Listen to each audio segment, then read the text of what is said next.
오늘 우리에게 주신 하나님의 말씀 요한복음 16장 29절에서 33절까지의 말씀입니다.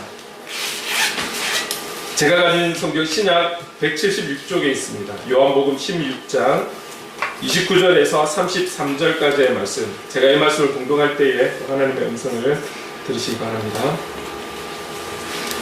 제자들이 말하되 지금은 밝히 말씀하시고 아무 비유로도 하지 아니하시니 우리가 지금에야 주께서 모든 것을 아시고 또 사람의 물음을 기다리시지 않는 줄 아나이다.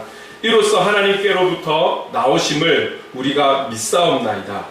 예수께서 대답하시되 이제는 너희가 믿느냐?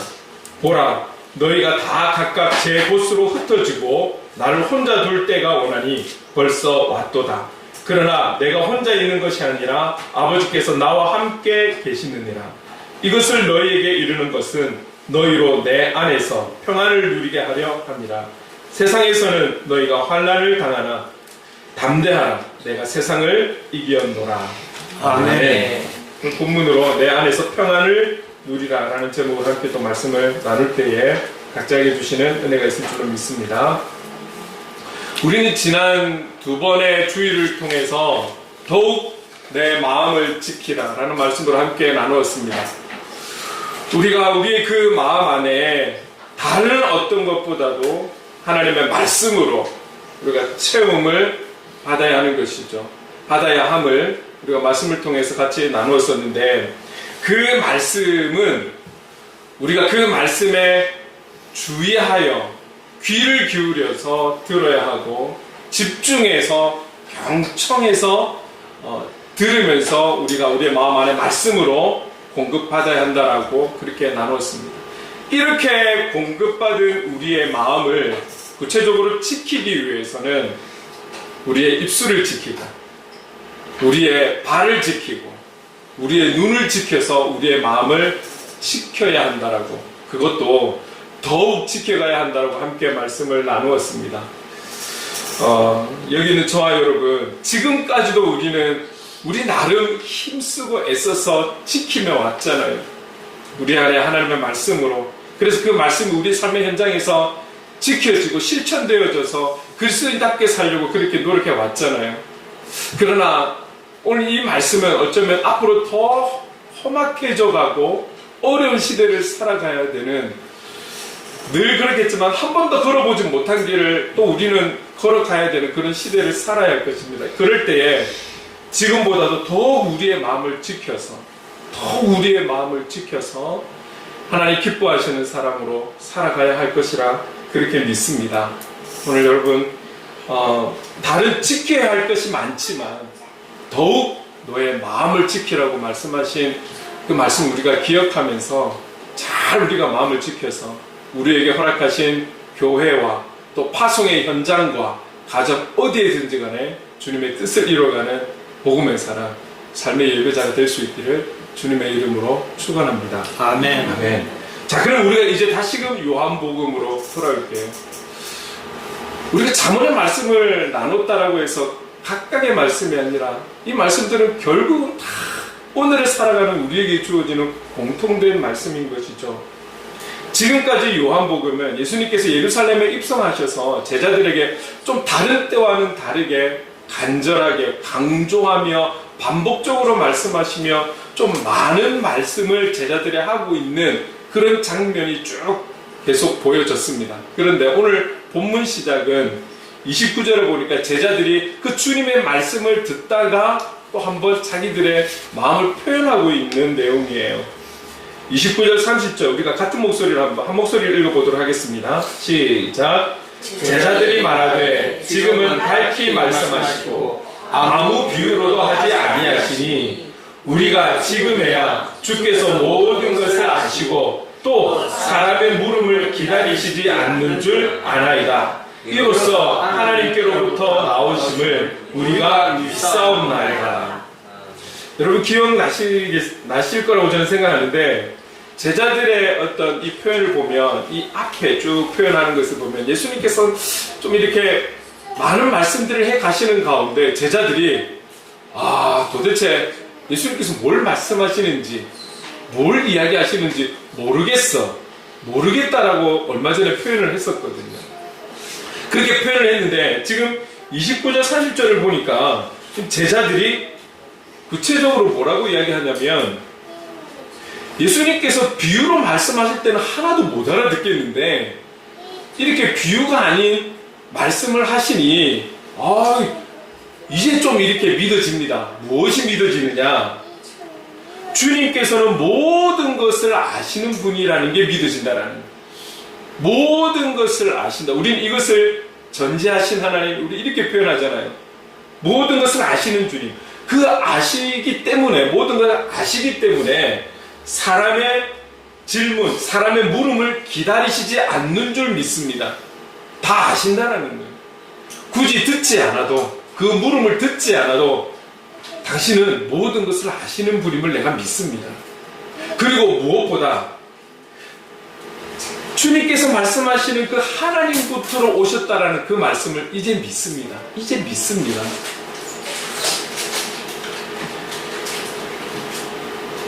그들이 주님 앞에 이제는 당신을 온전히 믿습니다. 당신의 능력을 믿고, 당신이 아는 것을 믿고, 당신이 우리에게 그렇게 강조하시는 것을 믿습니다라고 주님 앞에 신앙 고백을 하고 있는 것 같거든요. 자, 여러분, 지금 이런 주님의 말씀 가운데 제자들이 주님 앞에 고백하는 이 고백이, 이 모습만 본다면 저와 여러분도 우리가 살아가는 삶의 현장, 일주일에 한 번 모여서 우리가 찬양하고 기도하는 이 예배드릴 이 시간만이 아니라 우리에게 허락하신 사명의 자리, 그 현장에서도 사실은 이 제자들과 같은 믿음의 고백을 항상 드리며 살아야 하는 것이죠. 그래서 우리는 늘 그렇게 해야 되고, 이 땅에 살아가는 모든 그리스도인들이 그래야 되지만 삶의 예배자가 되기를 우리가 주제 삼고 그것을 향해 열심히 달려가고 있는 것 아니겠습니까? 있는 자리에서 하나님을 하나님 되심, 주님을 주님 되심으로 고백하며 표현하는 것이 찬양이지 않습니까? 근데 여기서 찬양이라 하면 꼭 노래를 생각하시지 않아도 됩니다. 우리가 있는 자리에서 이 자리에 저를 파송하신 주님을 찬양합니다. 이 고백이 찬양인 거죠. 우리가 문제들이 있을 때, 주님, 지금 저와 일하는 오늘 동료와의 관계가 힘듭니다. 어렵습니다. 그러나 이 모든 것을 주님의 지혜로 해결해 주실 그 주님을 찬양합니다 라고 마음으로 읊조린다면 이게 찬양인 거예요. 이게 찬양인 것이죠. 주님, 오늘도 이 현장에서 건강하게, 그리고 그리스도인답게 감당할 수 있는 힘을 주실 줄로 믿습니다. 그 주님을 찬양합니다. 이게 찬양이라는 거죠. 지나가다가 스쳐 지나가는 사람들을 바라보면서, 살아가는 사람들을 바라보면서, 어려운 자들을 바라보면서, 주님, 저는 스쳐 지나가지만 긍휼히 여겨 주십시오. 저를 향한 그 긍휼하심, 저 영혼들에게도 하나님의 긍휼하심을 보여주십시오. 그 주님을 찬양합니다 라고 우리가 마음으로 읊조린다면, 그렇게 표현한다면 그게 찬양인 것이죠. 우리가 살아가는 모든 현장을 통해서 우리는 주님을 찬양하며 살아가는 그런 삶의 예배자로 살아가는 것이죠. 우리가 잘 될 때, 좋을 때뿐만이 아니라 뭔가가 잘 안 되고 해도 꼬인다라고 싶은 그런 모든 상황 속에서도 나를 구원해 주신 그 주님을 찬양할 수 있는 우리의 마음, 그리고 지금은 우리가 어려움 속에 있지만, 뭔가 꼬임 속에 있지만, 그러나 이 문제를 해결해 주실 주님을 우리가 먼저 찬양한다라면 그 찬양을 기뻐 받으시는 그 주님께서 우리 모든 상황들을 역사해 주시고 우리의 신앙을 더욱더 성숙하게 세워 가실 줄로 그렇게 믿습니다. 여러분, 이런 고백을 드리는 그런 예배자의 삶을 우리가 살아가야 하는 것이죠. 늘 그 주님을 기억하면서 우리의 입술을 통해 고백하고 우리의 시선을 통해서 말씀 되신 그 주님을 바라보기 힘쓰며 살아가는 삶, 이 삶의 예배자의 모습이 우리에게 있어야 하는 것입니다. 자, 오늘 이 제자들의 참 이런 고백을 들었을 때 주님께서 얼마나 기뻐하실까요? 얼마나 기뻐하실까요? 그런데 주님은 모든 것을 아시는 분이, 제자들이 고백한 것처럼 모든 것을 아시는 주님이신 거죠. 제자들의 이런 고백, 순간은 참 좋지만 우리는 다 알고 있어요. 이들이 지금의 이 고백 잠시 이후에 어떤 모습이 나올지 우리는 성경을 통해서 미리 알고 있잖아요. 미리 알고 있는 것이죠. 자, 그런데 주님을 향한 그 신앙 고백을 드렸던 그들이 곧 배신하고 흩어지는 것이죠. 흩어지는 거예요. 우리가 성경을 보면서 야, 이런 신앙 고백을 들으면서도 이렇게 주님을 배신할 수 있는 것일까? 야, 이런 분들이 장로님이고 이런 분들이 목회자인데 이렇게 살아갈 수 있을까? 간혹 저도 얼마 전에도 제가 설교를 하면서 어느 분의 이름을 대면서 과감하게 조금 이건 아니지 않느냐라는 표현을 한 적도 있었죠. 근데 제가 오늘 말씀을 준비하면서 저의 모습이 이 제자들과 같은 모습이 아닙니다. 우리가 누군가를 쉽게 비판하고 판단할 수는 있지만 오히려 또 역으로 우리가 누군가에게 판단을 받고 있을지도 모른다라는 것이죠. 그렇다면 우리가 힘써야 하는 것은 무엇이냐면 우리는 어디서든지 그리스도인답게 살아가기 위해 우리가 몸부림치면서 살아가는 것, 여기에 힘을 다하는 것이 우리의 자세라는 것을 다시 한 번 더 생각할 수 있었어요. 이 제자들이 이런 고백을 드리고 난 후에 이 제자들이 그냥 이런 신앙 고백으로 계속 이어갔으면 얼마나 좋았을까. 근데 주님을 배신할 것들 하면서 우리가 판단할 수 있을까요? 아니면 우리가 마음으로는 주님, 저는 그러지 않을 거예요. 저는 그런 배신을 때리지 않을 거예요. 저는 끝까지 최선을 다해서 하나님의 영광을 위해 살아갈 거예요. 라고 혹시나 고백하지는 않으십니까? 그런데 이 구절을 한번 좀 봤으면 좋겠어요. 요한복음 13장 36절 38절 말씀 같이 한번 조금 길지만 한 목소리로 읽어보겠습니다. 시작. 시몬 베드로가 이르되 주여 어디로 가시나이까? 예수께서 대답하시되 내가 가는 곳에 내가 지금은 따라올 수 없으나 후에는 따라오리라. 베드로가 이르되 주여 내가 지금은 어찌하여 따라갈 수 없나이까? 주를 위하여 내 목숨을 버리겠나이까? 예수께서 대답하시되 내가 나를 위하여 내 목숨을 버리겠느냐? 내가 진실로 진실로 내게 이르노니 닭 울기 전에 내가 3번 나를 부인하리라. 우리 이 내용을 너무나 잘 알고 있어요. 내가 주를 위해 죽겠다라는 이 고백이 얼마나 위대한 고백입니까? 자기의 목숨을 당신을 위해서 내가 버릴 만큼 그런 결단하는 마음을 가지고 있고 그런 마음으로 주님을 따르겠다라는 이 고백. 그러나 주님은 베드로가 듣기에 민망할 정도로 내가 진실로 진실로 너에게 말을 하겠는데 너는 이제 곧 닭이 울기 전에 네가 3번 나를 부인할 거야. 이 말을 듣는 베드로가 얼마나 민망할까요? 분명히 마음으로는 난 아니지, 나 죽을 각오가 되어 있는데 막 이런 고백을 마음속으로 계속하고 있었을 거예요. 그러나 우리는 알고 있잖아요.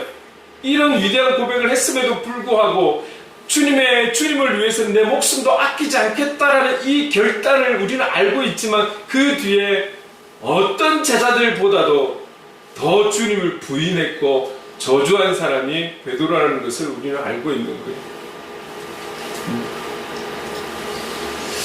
베드로와 같은 열심과 열정이 저와 여러분에게 있을까요? 감히 주님, 당신을 위해서 내가 죽을 각오가 되어 있습니다라고 혹시 여러분 그렇게 주님 앞에 고백해 보신 적이 있습니까?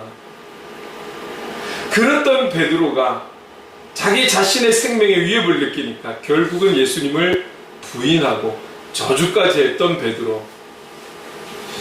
우리가 경험은 해보지 않았지만 이 베드로의 모습이 저와 여러분의 모습은 아닐까요? 지금 우리가 예배당에 나와서 예배를 드리고 찬양으로 말씀으로 그렇게 기도로 나아간다고 해서 혹 이 시간에 교회를 떠나서 비대면으로 예배를 드리는 자들을 우리가 판단할 수 있는 자격이 있을까요?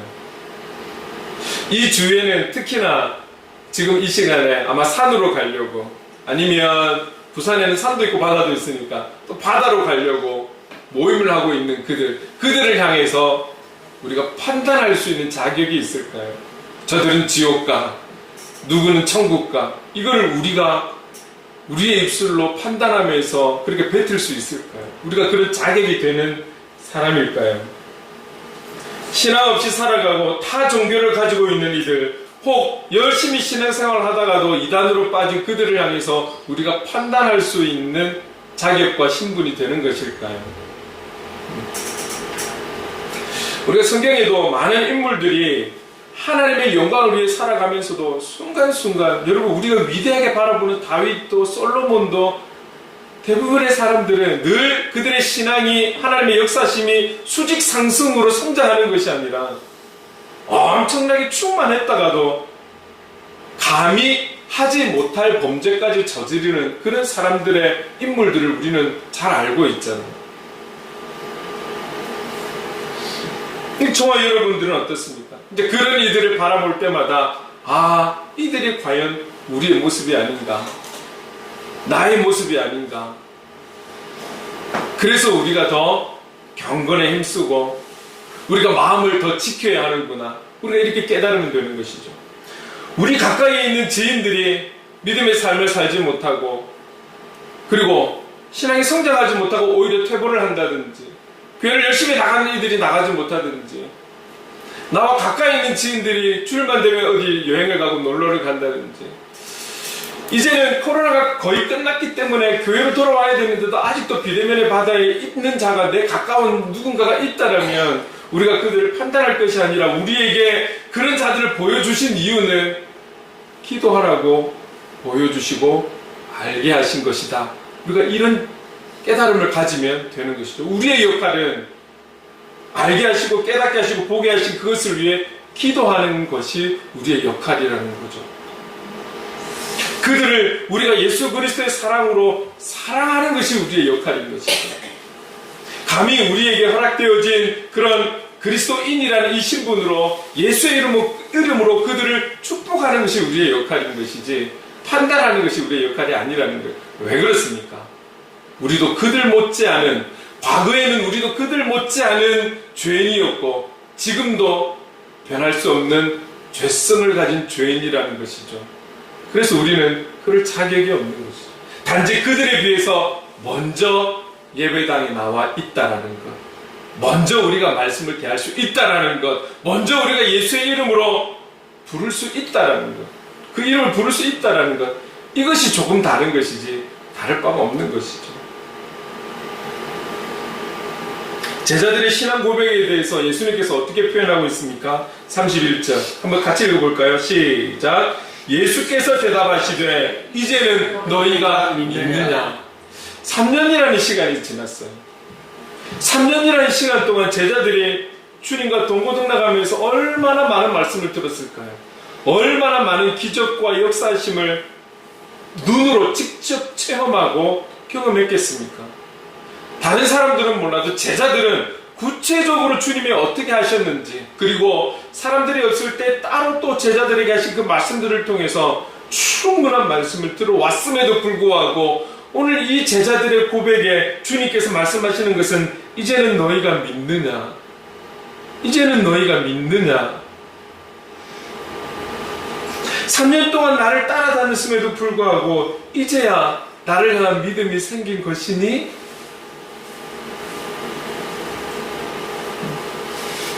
이 말씀을 하시는 주님은 이제 곧 제자들이 어떤 행동을 할 것인지 알고 계시잖아요.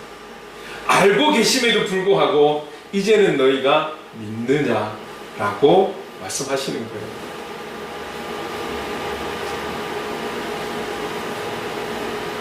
제자들의 고백을 얘네들이 조금 있다가 모두 나를 버리고 도망갈 배신자들이기 때문에 이 말조차도 믿음 없는 것들, 조금 있다가 나를 배신할 것들, 이렇게 표현하지 않는 거잖아요.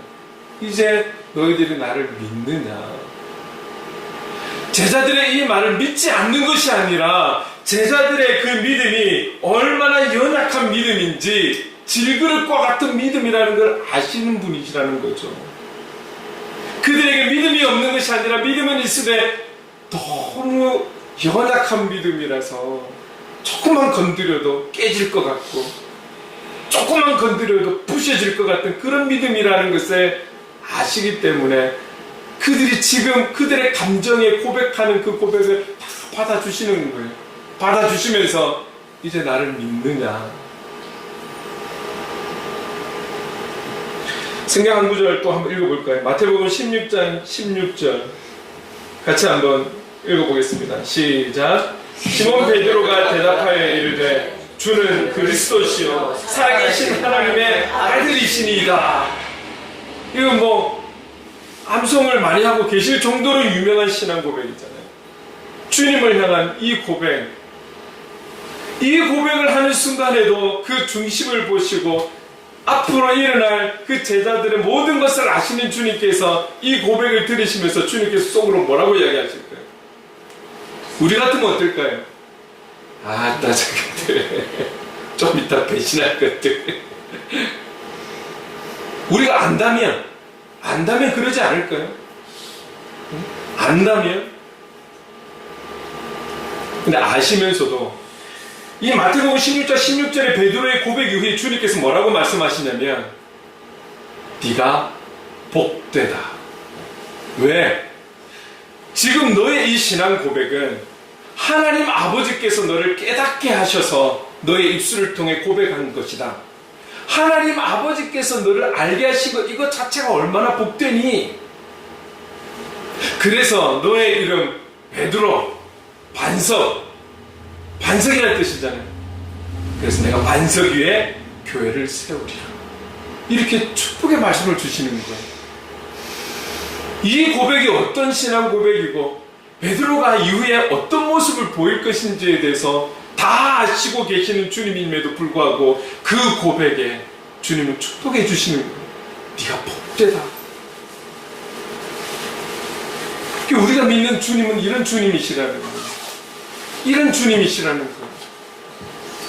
그들의 연약함을 아시고 그들의 믿음이 질그릇과 같은 연약한 믿음이라는 걸 아시면서도 아시기 때문에 다 그 연약한 믿음의 고백을 받아주시고 축복해 주시고 그리고 질문을 던지면서 이제 네가 믿느냐? 여러분들이 믿고 계신 예수 그리스도 그 주님을 온전히 믿으십니까?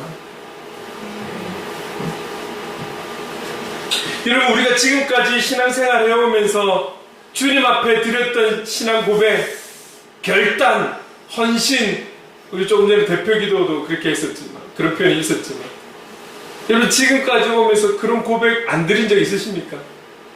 그 고백만큼, 그 결단만큼 저 혹시 살아오셨습니까? 제가 돌아보니까 고등학교 2학년 때부터 신앙생활 하면서 수련회를 가고 수련회에 참여하고 그리고 또 조금 이르게 교육자가 되면서 수련회들을 이런저런 상황으로 이끌어보고 그러면서 저도 얼마나 주님 앞에 적어도 수련회 때만큼은 얼마나 주님 앞에 하나님 영광을 위해 살겠노라고 그렇게 고백을 드렸는지 몰라요. 헌신하겠습니다. 여러분, 이 목회자가 된 것이 헌신이 아니라 이건 저희 또 역할인 것이죠. 여러분들이 많은 제사장으로 지금의 삶의 현장으로 파송이 되신 것처럼 그럼 제가 목회자로서의 참된 헌신의 삶을 살고 있느냐 이걸 들여다봐야 되는 것이죠. 그거를 고백했으니까. 그럼 저와 여러분들이 여러 때마다 상황마다 어려움이 왔을 때마다 하나님 주신 은혜 가운데 그 문제들이 해결이 되고 풀려지고 우리가 잘 되고 그럴 때마다 얼마나 하나님 앞에 고백을 드렸습니까? 근데 시대적으로 여러 가지로 상황이 어려운 이때에 그 고백이 그 결단이 유지가 되어서 신앙의 삶을 살아가고 있는지 우리 스스로를 점검해야 되는 것이죠. 그런데 중요한 것은 그 고백을 받으시는 주님은 기뻐 받으셨을 거예요. 오늘 이 제자들이 이제 곧 그들이 나를 버리고 다 도망가고 베드로처럼 저주하고 도망갈 그들이라는 것을 아시면서도 그들의 고백을 기뻐 받으시면서 이제 너희들이 나를 믿느냐? 베드로야, 네가 복되다. 너의 이름 위에 내가 교회를 세울 것이야. 우리 주님이 이런 주님이시라니까요. 우리의 그 어떤 고백과 결단, 그 연약한 고백과 결단과는 비교할 수 없는 하나님의 큰 사랑으로 제자들을, 그리고 오늘 저와 여러분들을 세워서 여기까지 인도하신 줄로 믿습니다. 그 은혜가 있어서 오늘 우리가 이 자리에 있는 것이죠. 그 결단대로 살았기 때문에 이 자리에 있는 것이 아니라, 그 고백대로 살아서 이 자리에 있는 것이 아니라, 그런 연약한 질그릇과 같은 우리의 결단이었음에도 불구하고 비교할 수 없는 그 하나님의 크신 사랑이 오늘 우리를 이 자리에 있게 하신 것이죠. 32절 같이 한번 읽어볼까요? 읽어보겠습니다. 시작. 보라, 너희가 다 각각 제 곳으로 흩어지고 나를 혼자 둘 때가 오나니 벌써 왔도다. 그러나 내가 혼자 있는 것이 아니라 아버지께서 나와 함께 계시느니라. 제자들이 주님의 말씀을 듣고 이해가 돼. 비유로 이야기를 안 하시니까 이해가 돼. 당신의 그 아는 것을, 그리고 사람의 물음이 필요 없을 정도로 모든 것을 아시고 하나님께로부터 왔다라는 것을 믿습니다 라고 말을 했는데, 32절에 아마 이 말 듣고는 또 갸우뚱거리지 않았을까요? 왜? 일어날 일에 대해서 말씀을 하셨기 때문에. 그들은 하나님의 영광을 위해서 그 믿음을 가지고 열심히 살아가겠노라고 뭔가 이런 결단을 하고 신앙 고백을 드렸는데, 주님은 이제 곧 너희들이 각각 흩어질 거야. 나를 버리고 떠날 거야. 그리고 나는 혼자 있을 거야.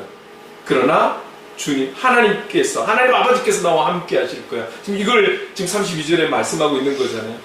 일어나지 않은, 일어날 일에 대해서 말씀하셨기 때문에 아마 이 32절을 듣는 지금 제자들이 믿습니다 해놓고 아마 또 갸우뚱거렸을 거예요. 왜? 나 그렇게 안 떠날 건데, 지금 내가 지금처럼 주님 곁에 계속 있을 건데, 이런 마음으로 있을 거니까요. 근데 여기서 32절에서 제자들에게 하고자 하는 말은, 너희들이 그런 고백을 해도 너희들은 다 떠날 거야, 이거를 말하고 싶어서 그런 것이 아니라, 연약한 너희들, 질그릇과 같은 믿음으로 고백하는 그 신앙 고백, 그래서 어쩔 수 없이 너희들이 다 떠난다 할지라도 하나님 아버지는 나와 함께 계셔. 하나님 아버지는 나와 함께 계셔. 지금 예수님과 하나님 아버지의 관계에 대해서 지금 제자들에게 말씀하고 있는 거거든요. 여러분 기억하십니까? 주님께서 이 제자들에게 최근 들어서 계속 말씀하시면서 하나님과 나와의 관계에 대해서 계속 말씀하고 있다는 것을.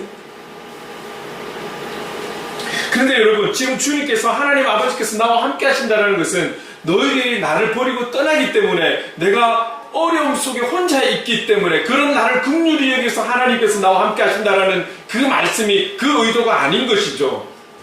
주님이 말씀하고 싶었던 것은 이 말씀인 것입니다. 요한복음 1장 1절 2절 말씀 함께 읽겠습니다. 시작. 태초에 말씀이 계시니라. 이 말씀이 하나님과 함께 계셨으니 이 말씀은 곧 하나님이시니라.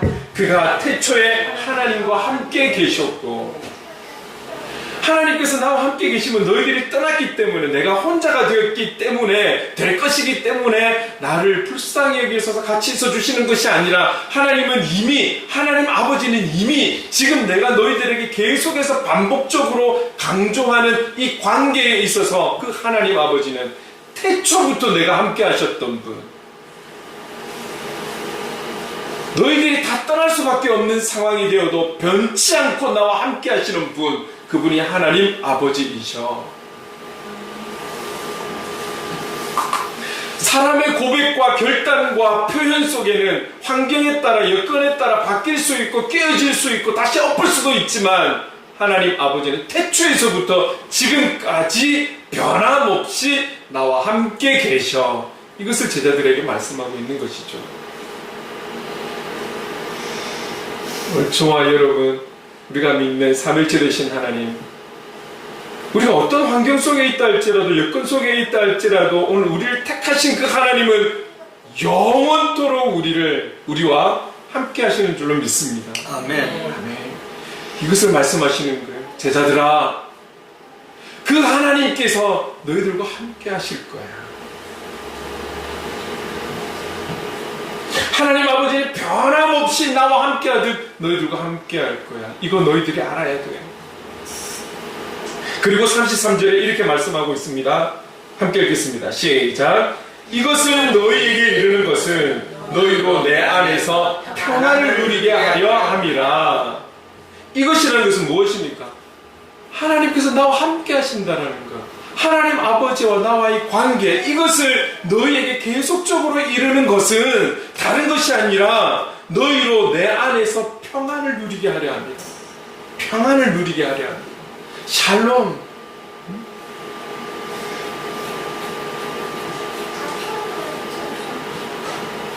결국 이것이라는 것은 하나님 아버지께서 나와 함께 계시는, 나와 함께 계시는. 예수님은 계속 반복하는 이 말씀이 바로 아버지와 하나님과의 관계에 대해서 말씀하시는데, 지금 이 본문 바로 앞에도 또 이렇게 말씀하고 있어요. 제가 한번 읽어볼게요. 28절에 내가 아버지에게서 나와 세상에 왔고 다시 세상을 떠나 아버지에게로 가노라. 계속해서 하나님 아버지와의 관계에 대해서 줄기차게 반복하시면서 제자들에게 알려주고 있는 것이죠. 결국 하나님 아버지와 나와의 관계에 대해서 이렇게까지 반복해서 말씀하시는 것은 내 안에서 평안을 누리게 하려 합니다. 저와 여러분의 마음에 이 평안을 얻게 하기 위함이라는 것이죠. 그런데 이 평안을 누리기 위한 한 가지 조건은 무엇이냐면 내 안에서, 예수님 안에서, 말씀 되신 예수님, 그렇다면 이렇게 표현할 수 있겠죠. 말씀 안에서 평안을 누리게 합니다. 평안을 말할 때 우리가 빠질 수 없는 구절이 있습니다. 같이 한번 읽어보겠습니다. 요한복음 14장 27절 말씀 시작. 평안을 너희에게 끼치노니 곧 나의 평안을 너희에게 주노라. 내가 너희에게 주는 것은 세상이 주는 것과 같이 아니하니라. 지금 주님은 이 제자들을 향해서 오늘을 살아가는 저와 여러분에게 세상의 어떠함으로 평안을 누리기를 원하시는 것이 아니죠. 내가 주는 평안함, 내 안에서 누릴 수 있는 평안함, 그 말씀 속에 거했을 때 주시는 그 평안함, 그 평안함이 너에게 있기를 원한다 라는 것이죠. 그런데 이 평안은 세상이 주는 것과 같지 않아. 세상이 줄 수 없고 세상이 알 수 없는 평안이야. 이 평안을 너희들이 내 안에서 누리기를 원해.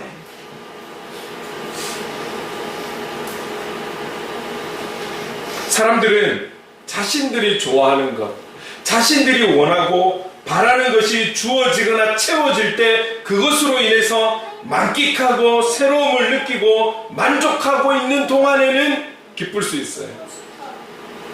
평안하다라고 말할 수 있어요. 행복하다라고 말할 수 있을 거예요. 그러나 그 내가 원하는 것이 나의 소유라는 것이 느껴지고 너무 당연하게 느껴지고, 그리고 그 만족함이 주어지고 새롭다라고 느낄 때까지는 그것으로 인해 행복할 수 있고 기분 좋을 수 있고 평안하다라고 고백할 수 있고 그럴 수 있을지는 모르겠지만, 모든 것이 당연해지고 새로운 것에 대한 목표와 새로운 것에 대한 새로움을 찾고 구할 때는 이미 그것은 만족이 될 수 없고 행복이 될 수 없고 아무것도 아닌 것이죠. 세상이 주는 것은 다 그런 것 같아요. 우리가 지금 바라는 어떤 물질적인 것, 어떤 명예적인 것, 권세적인 것, 이런 게 주어졌을 때는 기쁠 수 있으나 그게 너무 당연한 것이 되었을 때는 거기에 대한 고마움, 감사, 그것으로 인해서 주어지는 행복, 에너지, 이런 거는 이제 없는 거잖아요.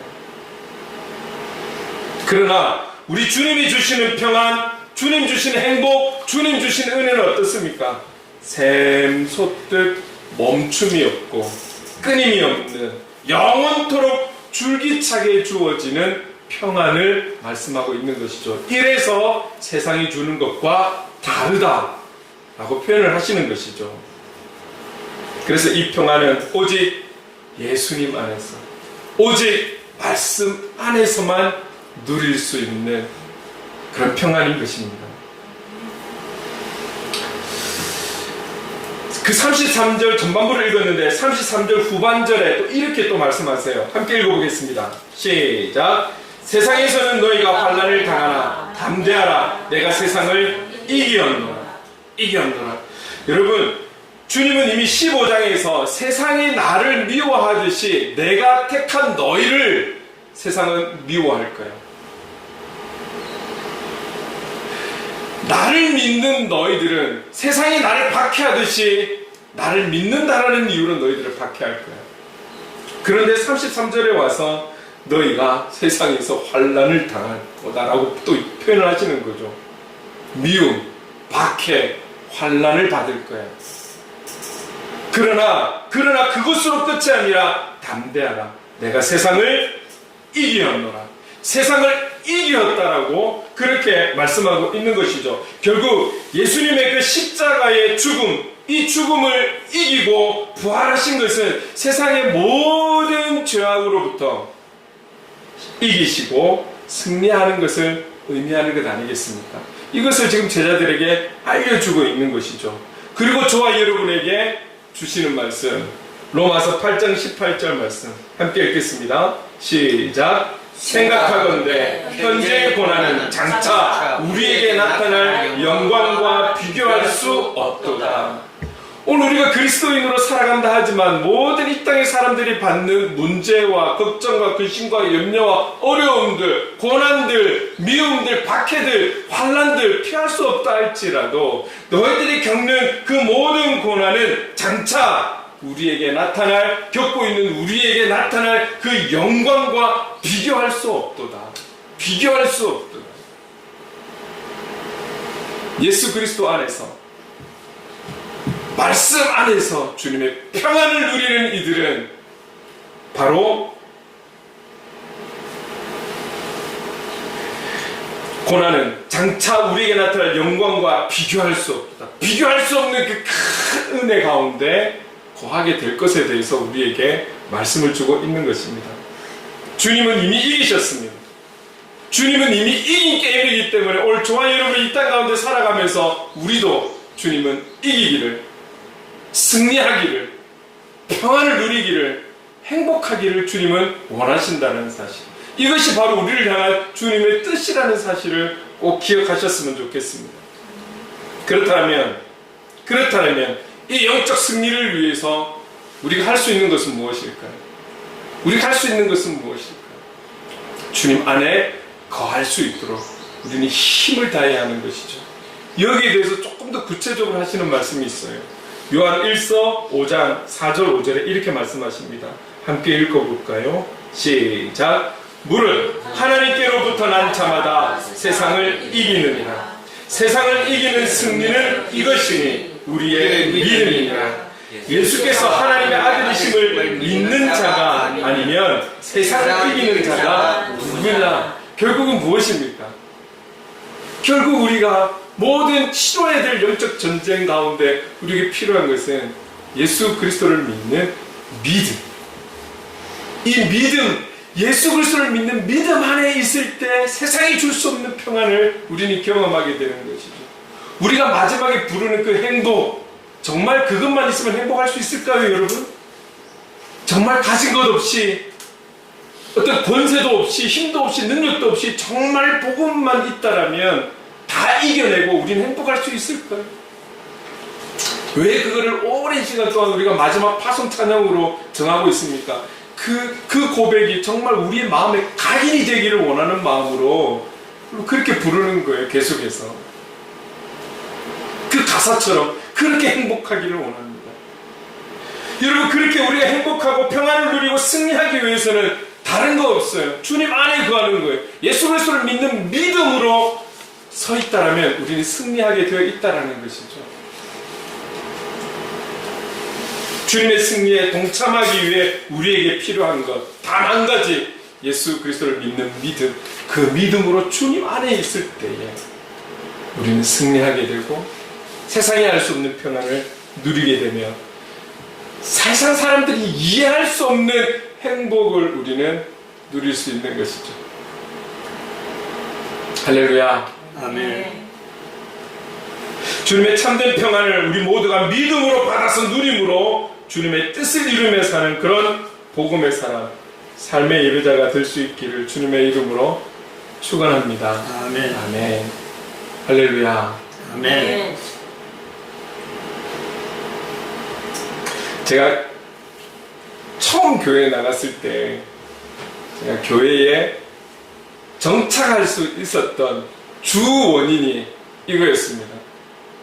조금 전에 우리가 평안에 대해서 14장 읽었잖아요. 근데 그게 표현되어진 찬양곡이 여러분 너무 잘 아시죠? 제가 처음 고등학교 2학년 때 갔을 때 아무것도 모르고 뭐 아무것도 알 수 없는 그런 상황이었는데 이 찬양이 이해는 안 되었지만 저를 사로잡았거든요.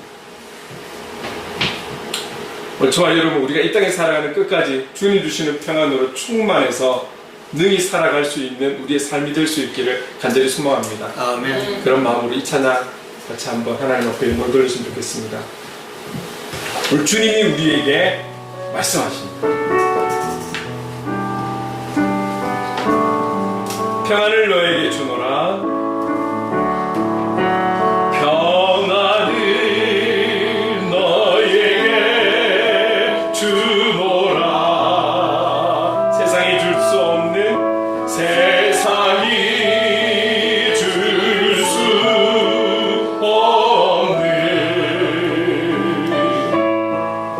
세상이 알 수 없는 평안, 주님의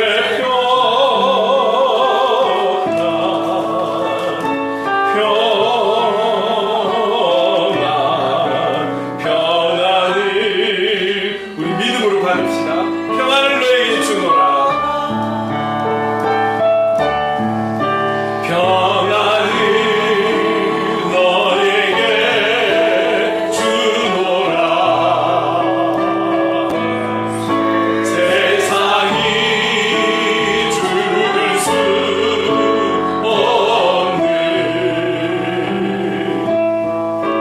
세상이 알 수 없는 평안,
오늘 제가 바로 기도하겠습니다. 사랑해 주님 감사합니다. 시간이 지나면 우리의 믿음이 연약한 채로 있는 것이 아니라 성장해 가기를 원합니다.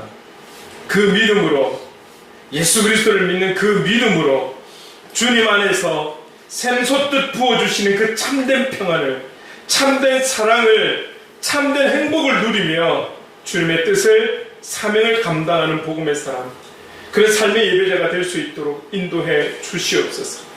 세상은 너무 요동치고 있지만 하나님 아버지, 여기에 우리가 하나님 아버지 흔들리지 않도록 주님의 평안으로, 주님의 사랑으로, 주님의 행복으로 우리를 붙들어 주시옵소서. 성령님, 우리가 너무나 연약합니다. 도와주시옵소서. 예수님의 이름으로 기도드립니다. 아멘. 우리 시간에 자리에 일어나서 오늘은 여러분 행복 말고 찬송가 579장으로 찬송하고 제가 기도하도록 하겠습니다. 어머니의 넓은 사랑 귀하고도 귀하다. 그 사랑이 언제든지 나를 감싸줍니다. 내가 울 때 어머니는 주께 기도드리고, 내가 기뻐 웃을 때에 찬송 부르십니다. 아침 저녁 읽으시던 어머니의 성경책, 손때 남은 구절마다 모습 본격합니다. 믿는 자는 누구든지 평생 남을 얻으리. 들려주신 귀한 말씀, 이게 힘이 됩니다. 홀로 누워 괴로울 때, 헤매다가 지칠 때 부르시던 찬송 소리 귀에 살아옵니다. 한성에서 샘나고 황무지에 꽃피니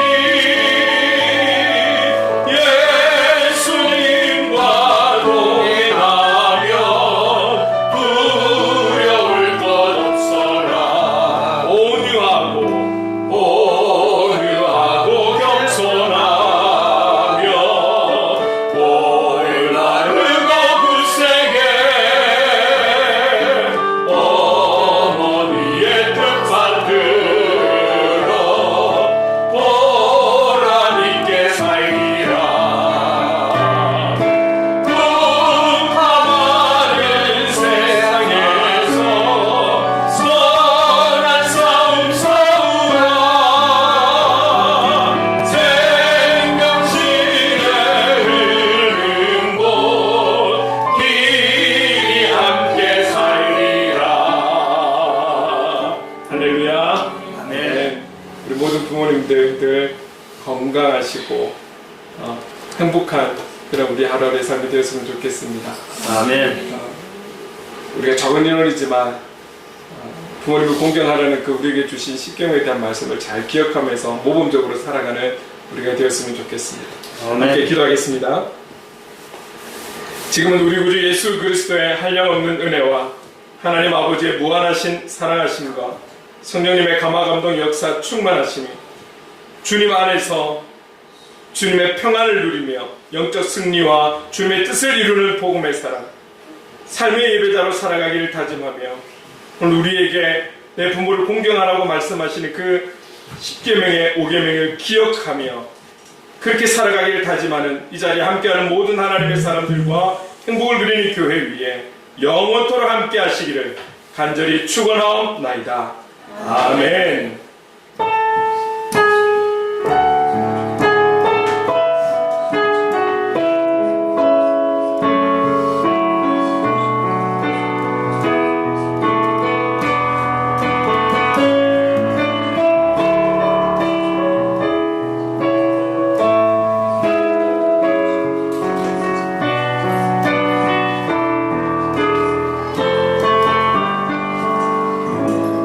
사랑하고 축복합니다. 한 주도 승리합시다. 아멘.